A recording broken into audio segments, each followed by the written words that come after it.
தமிழ்நாடு அரசுடைய நான் முதல் திட்டத்தால இன்னைக்கு இளைஞர்கள் சாதிக்கிறது நம்முடைய அரசுக்கு, முதலமைச்சருக்கு மிகவும் மகிழ்ச்சியான ஒரு செய்தி, மக்களுக்கும் ஒரு மிகுந்த பெருமைப்படக்கூடிய ஒரு செய்தி. 11.19% வளர்ச்சியோடு இன்னைக்கு இந்தியாவிலேயே முதல் மாநிலமாக நம்முடைய தமிழ்நாடு இடம்பெற்றிருக்கு. நாம தமிழ்நாட்டுடைய வளர்ச்சியை பரவலாக்கிட்டு இருக்கிறோம். ஆனா சங்கி கூட்டம் வெறுப்பை மட்டுமே பரப்பிக்கிட்டு இருக்கிறாங்க. தமிழ்நாட்டிலேயே எப்படியாவது வெறுப்பை பரப்பலாம்னு முயற்சி பண்ணிக்கிட்டே இருக்காங்க. ஆனா அதையெல்லாம் நம்முடைய தமிழ்நாட்டு மக்கள், நம்முடைய முதலமைச்சர் உங்களுடைய உறுதுணையோடு அது ஒவ்வொன்றத்தையும் முறியடிச்சுட்டு இருக்கிறார். அதனால தேர்தல் வந்தோடனே இப்போ மீண்டும் ஒன்றிய பிரதமர் மோடி அவர்களும் அமித்ஷா அவர்களும் தமிழ்நாட்டு மக்கள் திரும்பி பார்க்க ஆரம்பிச்சிருக்கிறாங்க.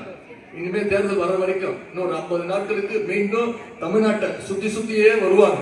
ஆனா ஒன்றிய அரசு மூலமா ஒரு உருப்படியான திட்டம் கூட தமிழ்நாட்டுக்கு ஒன்றிய அரசு கொடுக்க மாட்டாங்க. பிரதமரும் அமைச்சர் மட்டும் வருவாங்க. ஆனா தமிழ்நாட்டுக்கு எந்த திட்டத்தையும் கொடுக்க மாட்டாங்க, எந்த நிதியும் கொடுக்க மாட்டாங்க. நியாயமா கொடுக்க வேண்டிய நிதியையும் கொடுக்கல.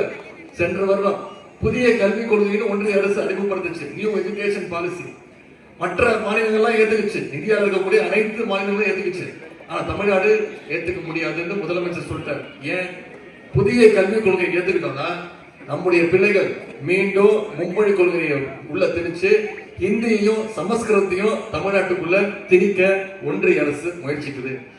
புதிய கல்விக் கொள்கை ஏத்துக்கிட்டோம்னா மீண்டும் குலக்கல்வி திட்டத்தை தமிழ்நாட்டுக்குள்ள எப்படியாவது திணிக்கணும்னு ஒன்றிய அரசு முயற்சிக்குது. முதலமைச்சர் சொல்லிட்டார், இந்த புதிய கல்விக் கொள்கை ஏத்துக்கிட்டா தான் நம்முடைய தமிழ்நாட்டுக்கு வர வேண்டிய நிதி பகிர்வு, கல்வி நிதி இந்த வருஷத்தோடு சேர்த்து 3500 கோடி ரூபாய் ஒன்றிய அரசு நமக்கு தர வேண்டிய நிதி தரமாட்டோம்ட்டாங்க. ஆனா நம்முடைய முதலமைச்சர் சொல்லிட்டாங்க, 3500 கோடி இல்ல, நீ 10,000 கோடி கொடுக்கறேன்னு சொன்னாலும் உன்னுடைய புதிய கல்விக் கொள்கையை நான் தமிழ்நாட்டுக்குள்ள